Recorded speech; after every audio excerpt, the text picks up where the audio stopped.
Բարև ձեզ սիրելի հայրենակիցներ, ձեզ հետ է Էդվարդ Անտինյանը։ Ողջունում եմ ձեզ Համենհայության մայրաքաղաք Երևանից։ Այսօր հունիսի 17-ն է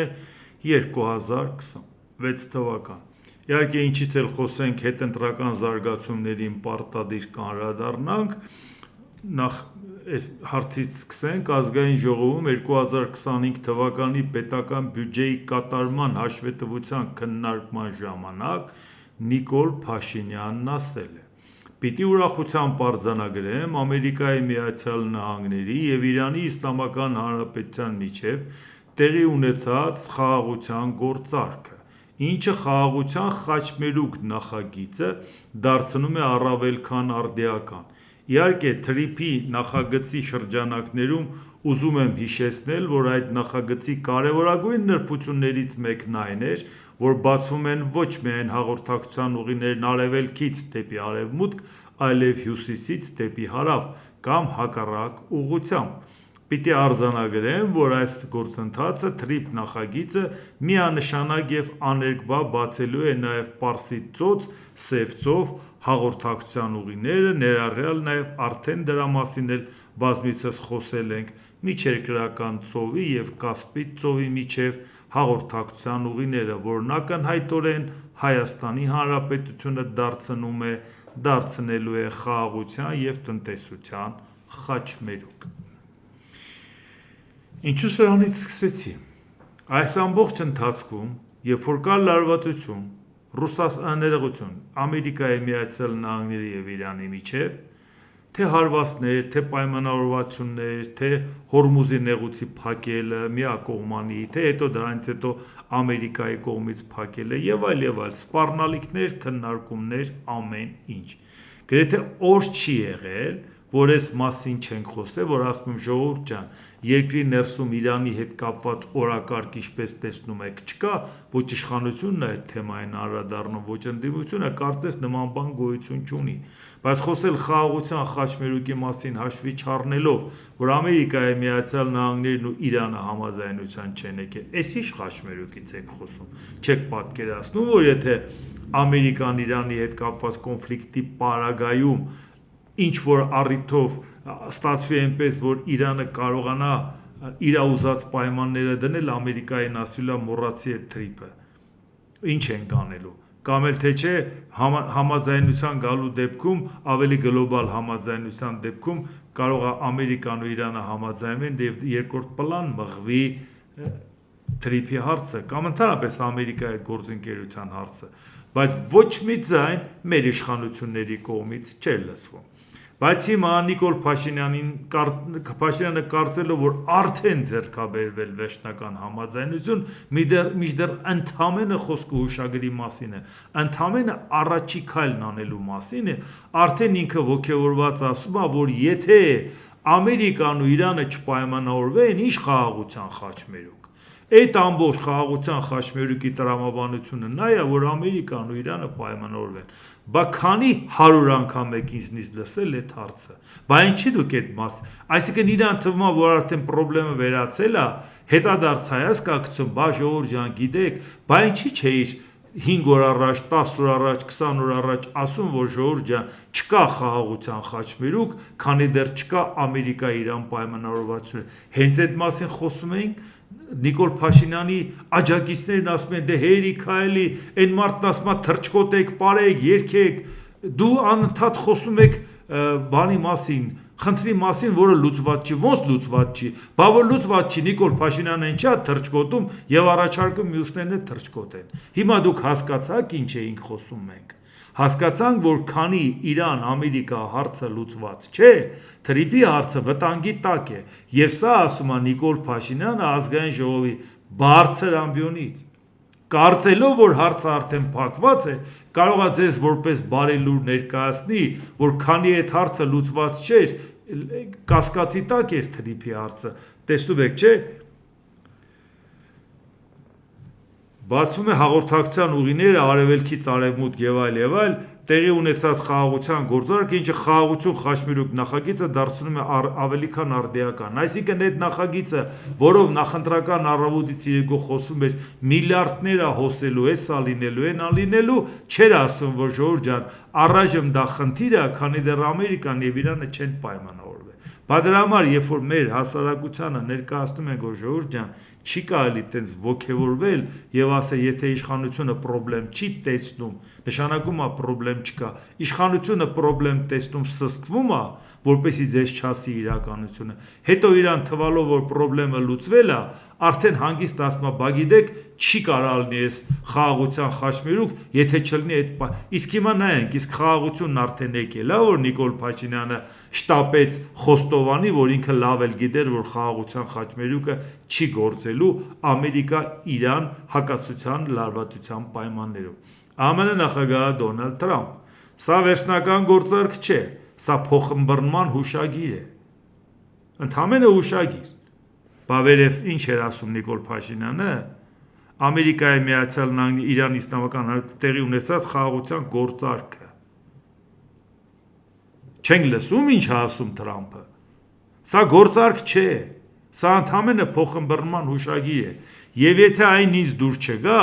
մենք կշարունակենք կրակել նրանց վրա եւ ռումբեր նետել նրանց գլխին։ Եթե այն ինձ դուր չգա, եթե նրանք չլսեն, մենք կրկին կսկսենք ռումբեր նետել նրանց վրա, որտեղ նրանք 47 տարի չեն լսել, ավելացրել է Թրամփը։ Որ գործարքից ոգևորված այսօր Նիկոլ Փաշինյանը խոստովանեց, որ այլևս խաղաղության խաչմերուկը լիարժեք գործում է։ Բա սա է, որ ասում ենք ժողովուրդ ջան, իրականության զգացումը չի կարելի կորցնել։ Այս մարդիկ իրանք կորցրած են, համենայն դեպս զբաղված են խաբելով։ Իսկ հիմա նայենք, այս իրավիճակում Ռուսաստանի ճնշումների, սանկցիաների առիթով ինչպես է իրան պահում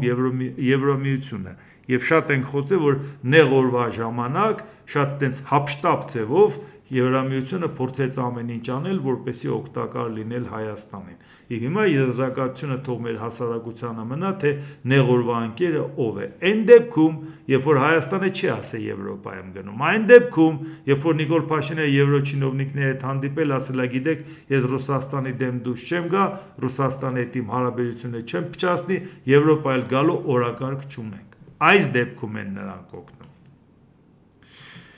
Եվրահանձնաժողովը հրատապ կարգով պատրաստում է Հայաստանի հետ առևտրային հարաբերությունները բարելավելու միջոցառումների փաթեթ Ռուսաստանի կողմից տնտեսական սահմանափակումների պատճառով։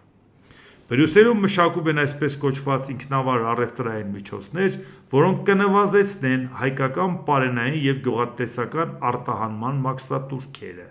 Ինչպես հայտնել է Եվրահանձնաժողովի ներկայացուցիչ Օլաֆ Գիլը, Եվրահանձնաժողովը կառաջարկի ինքնավար առևտրային միջոցներ, օգնելու ավելի շատ հայկական ձեռնարկությունների մուտք գործել Եվրամիությունում, շուկայական նոր հնարավորություններ եւ աջակցել երկրի տնտեսությանը այնտեղ, որտեղ այն ամենաշատն է տուժել։ Հիմա ակտիվանալու եւ դրանց աջակցելու ժամանակն է, ցույց տալու, որ մենք կարող ենք վստահելի գործընկեր լինել։ Ահա Ռուսաստանի քայլեր, Եվրամիության պատասխան քայլեր։ Նույնիսկ պետք է ֆինանսավորեն, պետք է արտոնյալ պայման ստեղծեն, պետք է մաքսատուրքեր անել, հետո սկսեն աշխատանք տանել մեր տնտեսվարողների հասցեական կոնկրետ, որպեսզի լուծեն այն հարցերը, որ մերոնք կարողանան մրցունակ ապրանք արտահանել, որովհետեւ դժվար չէ պատկերացնել, որ իսկապես մենք ունենք տրանսպորտի հետ կապված ծախսերը մեծ են, որպեսզի եվրոպական շուկա մտնենք։ Եթե որակյալ ապրանք ունենանք, որի գինը թանկ է, իսկ վճարունակ պահանջարկը Եվրոպայում բարձր է, այդ դեպքում գուցե կոմպենսացվի նաև տրանսպորտային ծախսը, որի պարագայում որակյալ եւ թանկ ապրանքին գին տվող կա, բայց մենք առայժմ այս որակի պարագայում մենք չենք կարող մրցակցել եվրոպական շուկայում։ Դրա համար մեզ ընդհանրապես օգնում են կարողանանք այդ խնդիրը հաղթահարենք, մինչև լուծում գտնվի։ Իսկ հիմա տեսեք, երբ որ այս ամեն ինչը տեղի ունեցավ եւ Ռուսաստանից սկսվեց ճնշումները, բայց Եվրոպան աջակցության ձեռք մեկնեց, Ռուսաստանից արդեն պարզաբանում են անում։ Ռոստելխոզնadzorի ղեկավար Սերգեյ Դանկվերտ։ Ռոսսելխոզնadzորի կողմից Հայաստանից որոշ պարենային ապրանքների մատակարարման սահմանափակումները պայմանավորված են ոչ թե քաղաքականությամբ, այլ հայտնաբերված խախտումներով։ Ես չեմ տեսել որևէ նախագահ ասի սահմանափակումները քաղաքականացված չեն, բայց տվյալ դեպքում խոսքն այլ բանի մասին է։ Մենք ունենք ձեռնարկությունների հետ աշխատանքի երկար տարիների պատմություն, լաբորատոր հետազոտությունների արդյունքներ, մատակարարումների և հայտնաբերված խախտումների վերաբերյալ տվյալներ, ասել է Դանկվերտը։ Հիմա հասկանանք։ Այսինքն Ռուսաստանը սանկցիաներ է կիրառում մեր դեմ, այդ ընթացքում Եվրոպան օգնում է,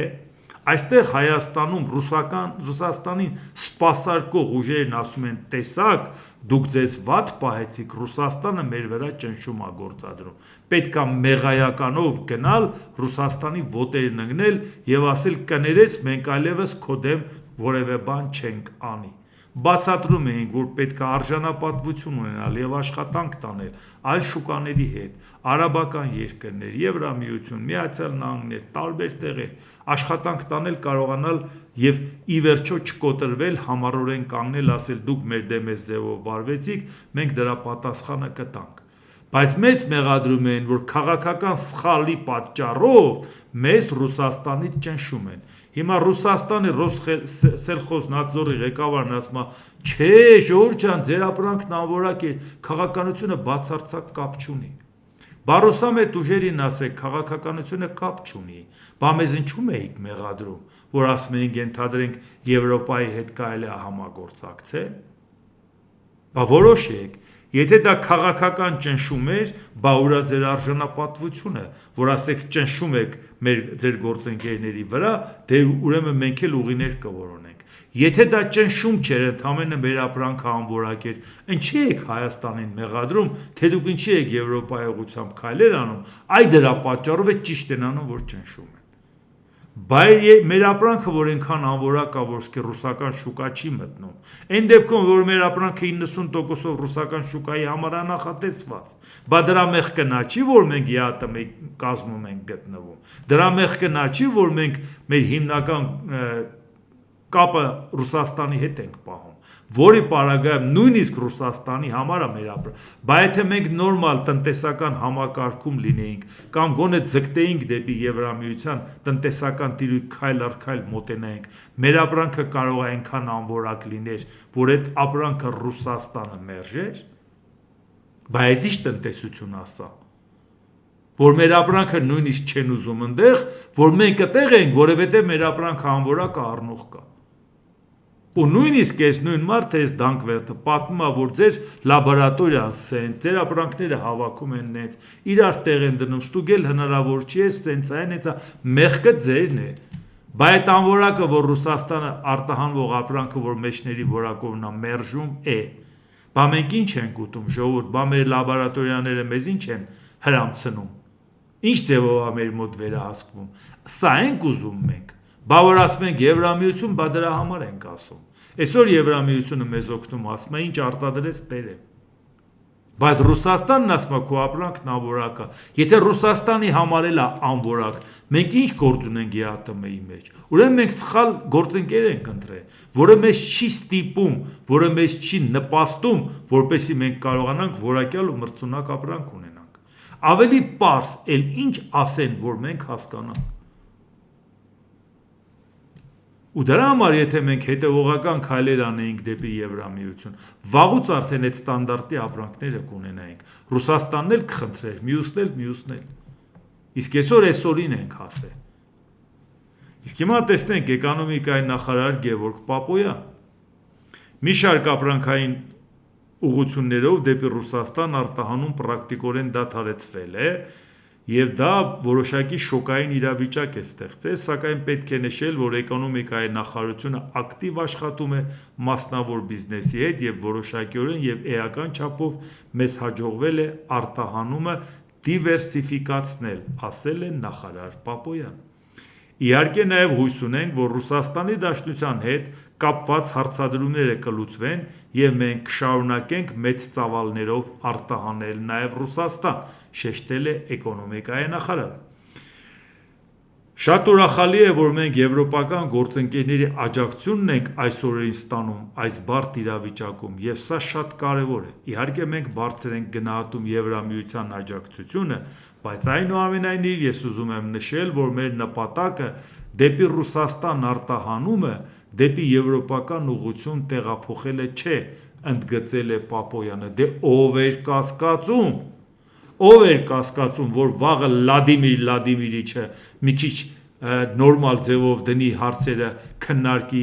Նիկոլ Փաշինյանի հետ, պետք է միանգամից շուրջայնքում Եվրոպան է զարմացած, նայ ասի չհասկացանք։ Այդ Ռուսաստանը ճնշում էր, մենք դուր բացեցինք, համ փող տվեցինք, փոխհատուցում տվեցինք,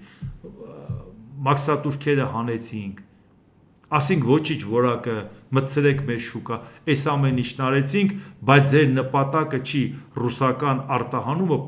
փոխանակել եվրոպականի հետ, չէ, ռուսականը դուք ուզում եք, որ հույս ունեք, որ կվերականգնվի, բայց սա ենք ասում, որ Նիկոլ Փաշինյանը մեզ Եվրոպա տանող չի, այ դրա համար նա էլ էր շահագրգռված, որ խորհրդարանում չլինի հստակ եվրոպական ուղղությամբ ուժ, որտեղ ամեն անգամ պետք է ասեր դուք մեզ Եվրոպա չեք տանելու, քայլ համար 1, քայլ համար 2, քայլ համար 3, հստակ իսկ ով ասի, ռուսամետ ուժերը պետք է կանգնեն դա ասեն։ Ընդհակառակը ռուսամետ ուժերն ասում են տանում է երկիրը Եվրոպա, այ դրա համար էլ ռուսները սանկցիա են կիրառում։ Նախարարը հույս է հայտնել և համոզվածություն արտահայտել, որ հայ-ռուսական բարձր մակարդակի քաղաքական, տնտեսական, միջանձնային բոլոր կապերն իրենց դերակատարումն այնուամենայնիվ ունենալու են և ռուսական շուկան վերաբացվելու է Հայաստանի համար։ Այս նույն նախարարը մոռացել է, որ եթե Եվրոպան դուռը չբացեր, ֆինանսական կոմպենսացիաներ չտար, փլուզվելու էր մի քանի օրվա ընթացքում քո գյուղատնտեսությունը ամբողջությամբ։ Ինչ ես խոսում։ Ես այլ կերպ չեմ պատկերացնում երկու ռազմավարական գործընկեր պետությունների հարաբերությունները։ Մեր խնդիրն ի վերջո այն է, որ գտնենք համապատասխան բանաձևեր ռուսաստանցի գործընկերների հետ և նրանց շրջանակում տանք լուծումներ, որպեսզի մեր արտահանումը նորից բացվի, որովհետև մենք ևս համակարծիք ենք, որ Հայաստանի Հանրապետությունից բարեկամ երկրներ և առհասարակ բոլոր ուղղություններով պետք է արտահանվի որակյալ ապրանք, եզրափակել է էկոնոմիկայի նախարարը։ Այսինքն էկոնոմիկայի նախարարը խոստովանում է, որ մենք Ռուսաստան արտահանում ենք անորակ ապրանք և սրա մեջ որևէ քաղաքական ճնշում չկար։ Բա ընտրություններից առաջ ժողովրդին չէիք ասում, որ Ռուսաստանը ճնշում է։ Եկեք ընտրեք քաղաքացիական պայմանագրին, որ ռուսներից պրծնենք։ Հիմա պարզվեց ընտրությունն ավարտվեց, իսկ մենք որ հրաշալի գիտեինք, որ Նիկոլ Փաշինյանը Ռուսաստանից չի պոկվելու, հիմա արդեն ասում եք բարեկամ Ռուսաստանի հետ կգնանք, բոլոր հարցերը կկարգավորենք և այնպես կանենք, որ մեր բարեկամ ռազմավարական դաշնակից երկրին որակյալ ապրանք արտահանենք։ Այսինքն հաստատում է Ռոսսելխոզնադզորի ասածը, որ սա քաղաքական սանկցիա չէր, սա ընդամենը ձեր ապրանքը անորակ էր, մենք էլ խոտանել ենք ու մերժել ենք այդ ապրանքը ստանալ։ Ժողովուրդ, սա ինչ է կատարվում։ Ընտրությունից 10 օր հետո այս լսածը ինչ է նշանակում։ Չէ, դրանից առաջ էլ մենք գիտեինք, որ Հայաստանի իշխանությունները Ռուսաստանից չեն թեքվելու նույնիսկ սանկցիաներից հետո։ Ու շատ դեպքերում, երբ որ ասում ենք սա պասերով խաղ է, ռուսական կողմնորոշում ունեցող ուժերի հետ, լավ էլ իրար հետ պասերով խաղացին և Հայաստանի խորհրդարանը ունի հիմա այս տեսքը։ Իսկ հիմա մենք շարունակենք նաև ընտրությունների հետ կապված ինչ զարգացումներ ու քննարկում։ Այն որ ռուսամետ ուժերը հայտարարում են, որ ընտրությունը չեն ճանաչում, դա պարզ է, դա պետք է ասեն, բայց գտնվում են քաղաքական գործիչներ, որ ասում են պետք է հակաիշխանական լայն կոալիցիա կազմել, այն որ իշխանությանը դեմ են, դա էլ նորմալ է, բայց ում հետ է հակաիշխանական լայն կոալիցիա կազմում, ռուսական ուժերի, ովքեր որ այս ժողովրդի էմոցիան գողացան, ձայները գողացան, ասին մենք գալու ենք ու հունիսին արդեն իշխանությունը վերցնենք, վերջապես ես ազատենք Փաշինյանից և եկավ հունիսը և ասում է, բա մենք ինչ պետք է անենք, հո չենք գնալու բախումների, բա ինչ պետք է, սպասեք մի հատ տեսնենք ինչ ենք անում, էս է, բայց հիմա նշանակում է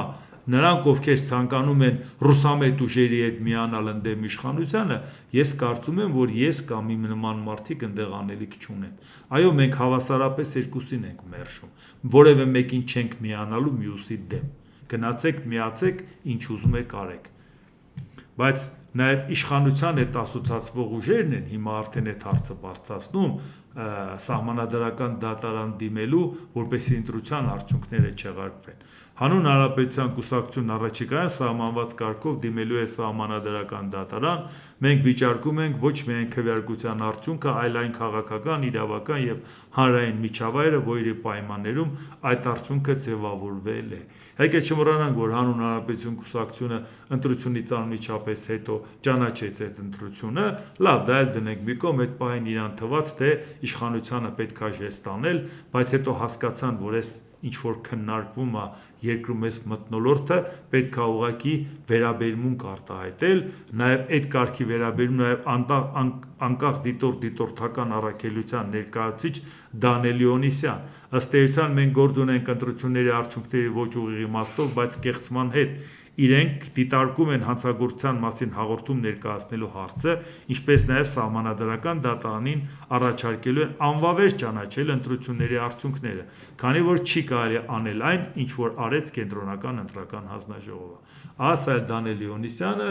որը որ առաջարկում է դիմել սահմանադրական դատարան եւ ընտրությունների արդյունքները փաստորեն չեղյալ հայտարարել, փաստորեն նոր ընտրություններ կազմակերպել։ Թե ինչ տեղի կունենա սահմանադրական դատարան դիմելուց հետո դա հարցի մյուս կողմն է, բայց ինչպես տեսնում եք, մարդիկ հասկացան, որ այս մթնոլորտում համենայն դեպս ասել, որ ընտրությունները նորմալ են անցել, մի քիչ լուրջ չի։ Եվ հիմա դրա համար Նիկոլ Փաշինյանը արդեն ազգային ժողովի բարձր ամբիոնից բացատրում է, որ ընտրությունները լավ էլ նորմալ են, թեպետ ինքը ասում է չեմ ճանաչում ընդդիմությանը։ Եթե չես ճանաչում ընդդիմությանը, անկախ նայած ով է ընդդիմությունը,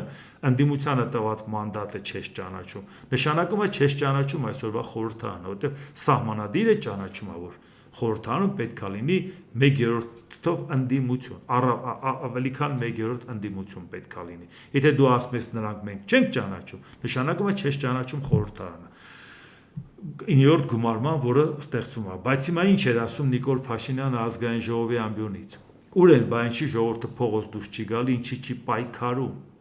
Եթե ձայները կեղծվել են, բա ուր եք։ Բա ինչ է ինքը դա ասում։ Ասում է, որովհետև ցույց է տալիս, որ այո,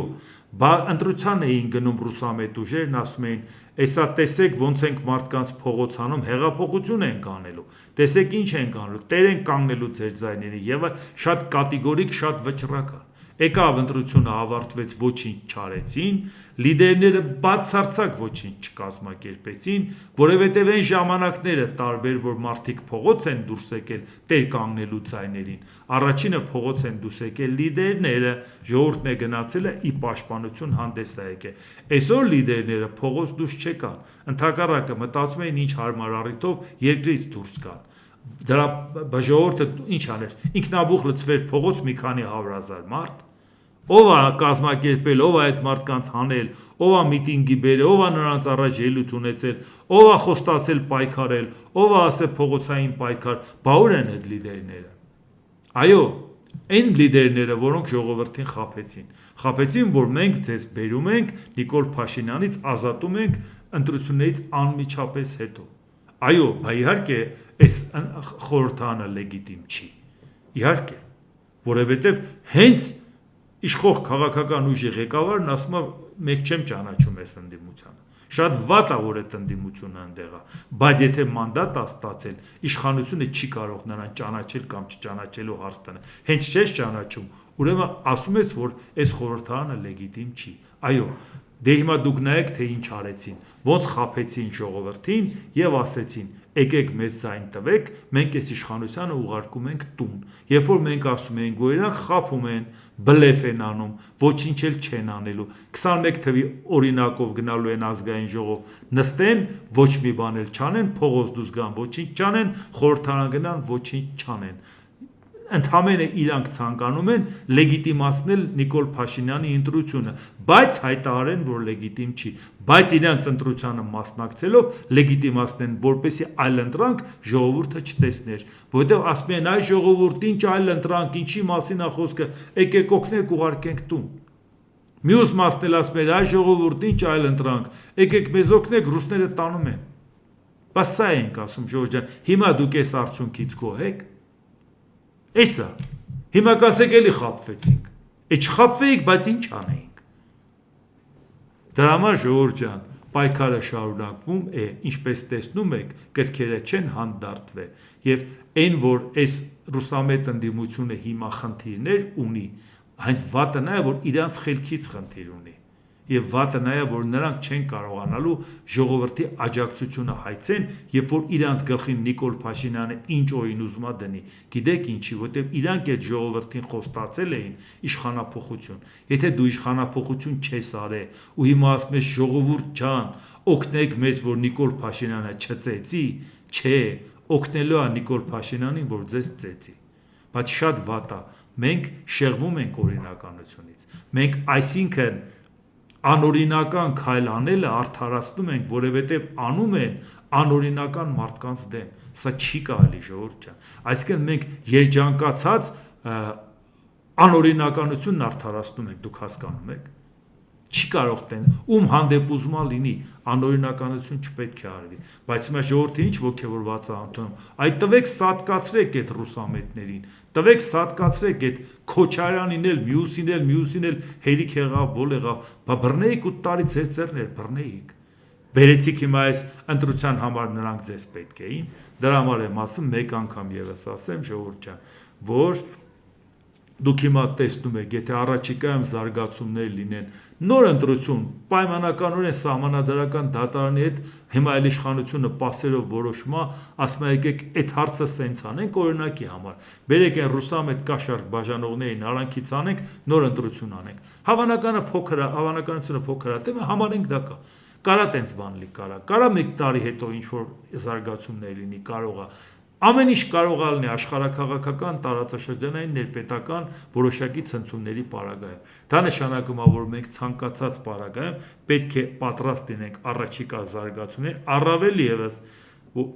որ իշխանությունները եվրոպական ուղղությամբ չեն գնալու, առավել ևս, որ Նիկոլ Փաշինյանին սատարող արևմտյան ուժերը, որ կարծում էին, թե հեսա մտնելու են խորհրդարան եւ Նիկոլ Փաշինյանի ընդդիմությունը լինեն, իրանք չհասկացան, որ Նիկոլ Փաշինյանին եթե սատարում ես, ժողովուրդը հենա կգնա Փաշինյանին ցայն կտան, չէ՞, քեզ տալի։ Եվ երկրորդ Նիկոլ Փաշինյանի խորհրդարանում արևմտամետ ուժ պետք չէր իրական, իսկ դուք իրականն էլ չէիք։ Պետք չէր այն պարզ պատճառով, որ ինքը հանդես գա որպես արևմտամետ, որովհետև ուրիշ չկա։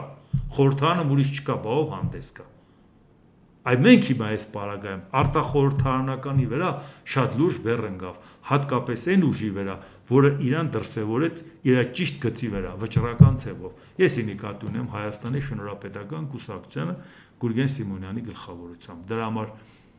հաստատակամ ձևով օգնեք այդ կուսակցությանը, թող անի այդ քայլերը, զարգացնի այդ կուսակցությունը, ավելի հզորացնի, դուք տեսաք, թե ինչպես մեր վրա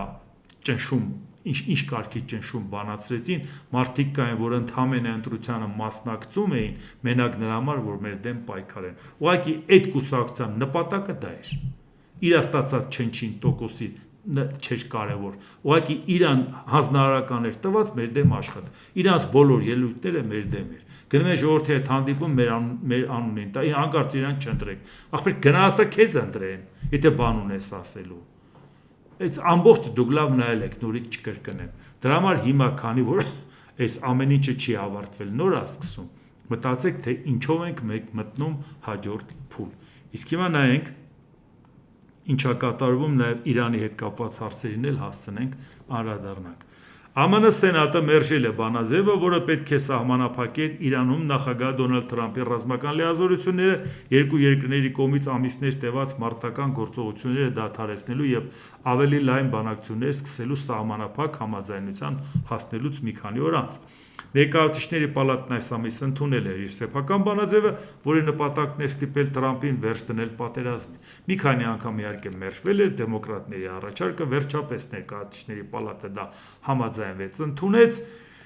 բայց հիմա ինչպես տեսնում եք, Սենատը մերժեց։ Այսինքն սա խոսում է այն մասին, որ իրանք դեռ վստահ չեն, որ Իրանի հետ ձեռք բերված պայմանավորվածությունը երկարաժամկետ է, այլապես ինչու պետք է Դոնալդ Թրամփին թույլ տային պատերազմը շարունակել։ Այսինքն իրանք վստահ չեն դրա։ Սա ուղղակի նրա համար, որ Նիկոլ Փաշինյանը, որ երջանկացած արդեն համարում է, որ հարցը լուծված է, իմացեք, որ հարցը լուծված չէ, որտեվ եթե համաձայնության չկան, Ամերիկայի Միացյալ Նահանգների նախագահը պատերազմը շարունակելու է, ինքը արդեն այդ մասին ասել։ Չնայած ձևն էլ չի գտնում ոնց շարունակի, դրա համար հույս ունի համաձայնության կան։ Բայց սա նրա համար, որ Նիկոլ Փաշինյանը իմանա, որ այդ հարցը լուծված չի դեռ։ Իսրայելական ավիացիան և անօդաչու թռչող սարքերը մի շարք հարվածներ են հասցրել Լիբանանի հարավային բնակավայրին կամ վիրավորներ։ Սա էլ այն մասին, որ եթե Լիբանանի հետ համաձայնության չեղավ, Իրանը սա դնում է նախապայման։ Սա խնդիր է առաջացնելու, էլի հարցը չկարգավորվելու համար։ Դրան էլ կանդրադառնանք իհարկե, բայց հիմա տեսնում եք շատ ակտիվ ձևով Իսրայելը այդ ուղղությամբ աշխատանքները տանում է։ Իսրայելի ֆինանսների նախարար Բեցալել Սմոտրիչ Լիբանանից նահանջ չի լինի ոչ ուրբաթ օրը, ի նկատի ունի դե ուրբաթ, որ այդ համաձայնագիրը ստորագրվելու է, եւ ոչ էլ ուրբաթ օրվանից հետո։ Մենք պահպանում ենք Իսրայելի պաշտպանության բանակի գործողությունների լիարժեք ազատությունը Լիբանանում։ Մենք կմնանք հարավային Լիբանանում։ Մենք կխորացնենք մեր ներկայությունը այնտեղ։ Քանի դեռ Հեզբոլլահը զինաթափված չէ, մենք այնտեղ կմնանք երկարաժամկետ հիմունքներով այնքան տարի, որքան անհրաժեշտ լինի։ Այսինքն, եթե Հեզբոլլահին դու վաղը զինաթափում ես, քանի տարի է պետք որ անհրաժեշտ լինի։ Ուզում ես ասես Հեզբոլլահին զինաթափելու համար տարիներ է պետք, չէ, ցանկացածին կհայտարարես, որ դեռ Հեզբոլլահն վերջնականապես վերացված չի։ Դրա համար շարունակում ենք տարիներով մնալ։ Այսինքն դուք տեսնում եք, որ այն պայմանավորվածությունը, որը որ Դոնալդ Թրամփը ունի Իրանի հետ, այդ պայմանավորվածության մեջ չի տեղավորվում Իսրայելի քայլերը։ Իրանի զինված ուժերի կենտրոնական շտաբը հայտարարել է. Սիոնիստական ռեժիմը 84 անգամ խախտել է հրադադարը Լիբանանի հարավում ԱՄՆ նախագահի կողմից պատերազմի ավարտի մասին հայտարարելուց հետո վերջին 2 օրվա ընթացքում։ Եթե սիոնիստական ռեժիմի բանակը չդադարեցնի իր գործողությունները Լիբանանի հարավում, ապա պետք է ակնկալի կոշտ պատասխան Իրանի զինված ուժերից։ Ժողովուրդ ջան, ստեղ դուք խաղաղություն տեսնում եք։ Եթե տեսնում եք, ասեք ես էլ տեսնեմ։ Սա ինչի համար եմ ասում։ Կարող է խաղաղության կան, կարող է չէ։ Բայց դուք մեր արտաքին քաղաքականության մակարդակը տեսաք։ Սսկվենք, ձեն չհանենք, իբր ոչ մի բան չի եղել, ոգևորված ասենք, վտանգը անցավ, երբ որ նույնիսկ չգիտես, թե այդ վտանգը անցել է, թե շարունակվում։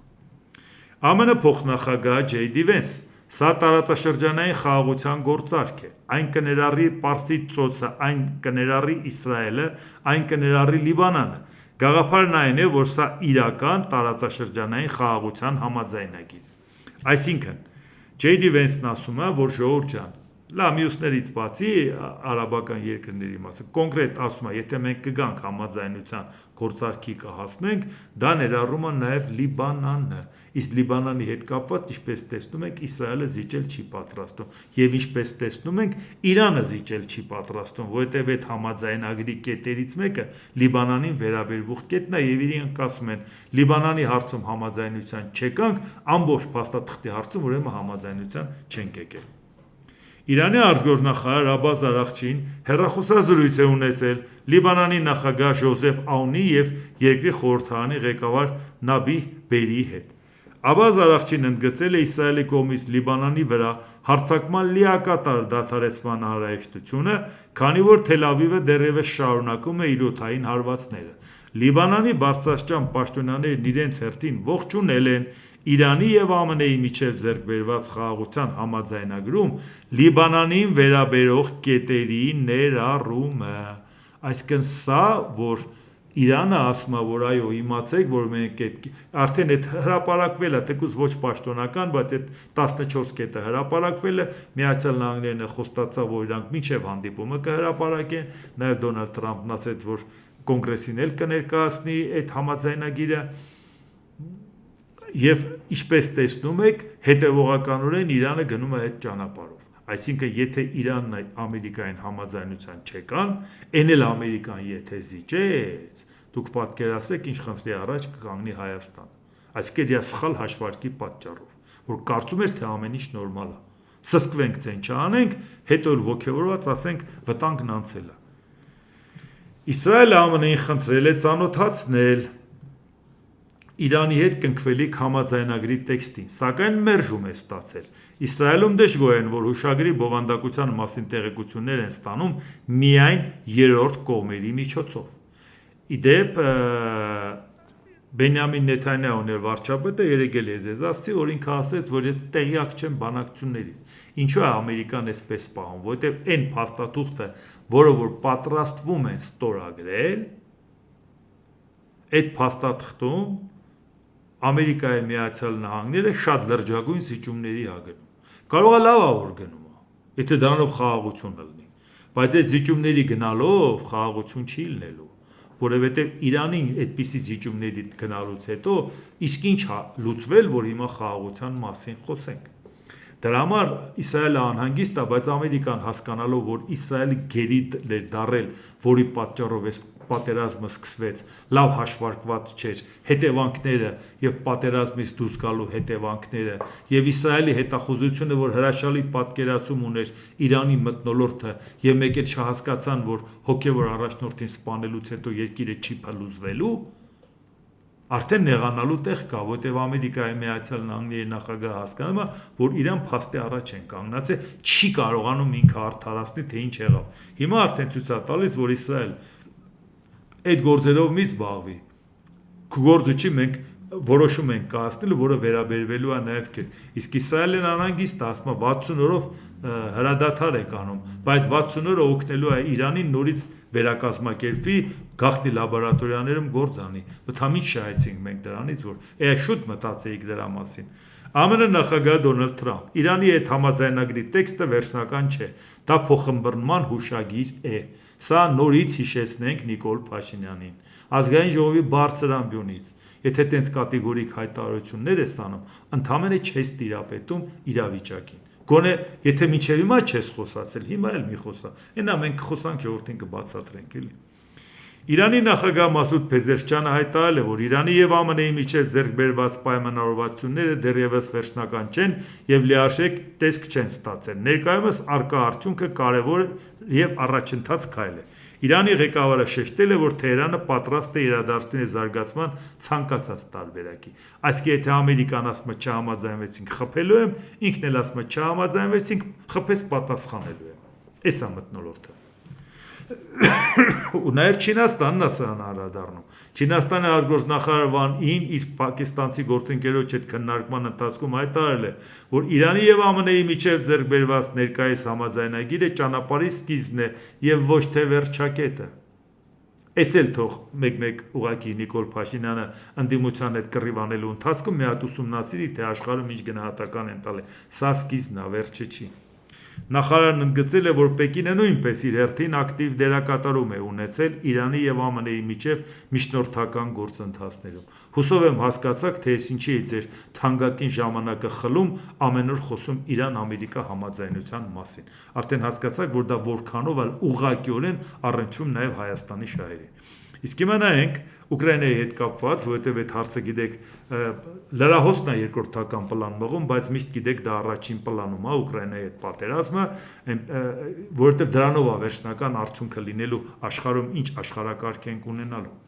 Ուկրաինայի նախագահ Վոլոդիմիր Զելենսկի Ուկրաինան մինչև 2026 թվականի վերջը կարտադիր առնվազն 10 միլիոն անօդաչու թռչող սարք, սակայն երկիրն ունի այդ ցուցանիշը կրկնապատկելու հնարավորություն։ Դժվար չէ պատկերացնել դրանք ում գլխին է թափվելու։ Բա Պուտինը մեծ խոսում էր, ամեն ինչ գնում աստ պլանի։ Ստեղ էլ Պուտինամերները մեզ բացատրում են, որ ռուսների հետ լավ լինենք, Պուտինը գիտեք ինչ հզոր ղեկավար է, ժողովուրդ ջան, լավ եք էլի։ Այդ 10 միլիոն ալաբաժան եք օրերի թվի վրա էլի։ Մի հատ տեսեք ինչ ալնելու։ Ում գլխին է թափվելու դա։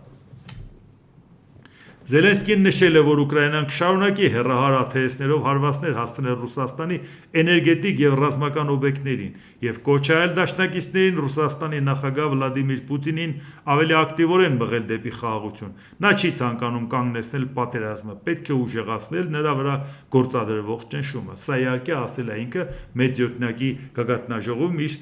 ելույթի ժամանակ։ Եվ հիմա տեսնենք մեծյոթնակի երկրների առաջնորդները Ֆրանսիայում կայացած գագաթնաժողովում պայմանավորվել են աջակցել Ուկրաինային եւ խստացնել Ռուսաստանի նկատմամբ պատժամիջոցները։ Մենք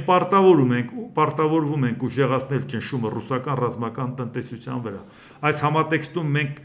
կխստացնենք մեր պատժամիջոցները, այդ թվում նավթային եւ գազային ոլորտների նկատմամբ։ Այժմ հարմար պահ է Ռուսաստանի դեմ լրացուցիչ միջոցներ ձեռնարկելու համար, քանի որ նախագահ Թրամփը համաձայնություն է ձեռք բերել Օրմուզի նեղուցի բացման վերաբերյալ, ինչին մենք աջակցում ենք։ Իհարկե Օրմուզի նեղուցի հետ կապված բանկը կհասցնեմ կասեմ։ Մեծյոթնակի առաջնորդները հայտարարեցին, որ Ուկրաինային անսասան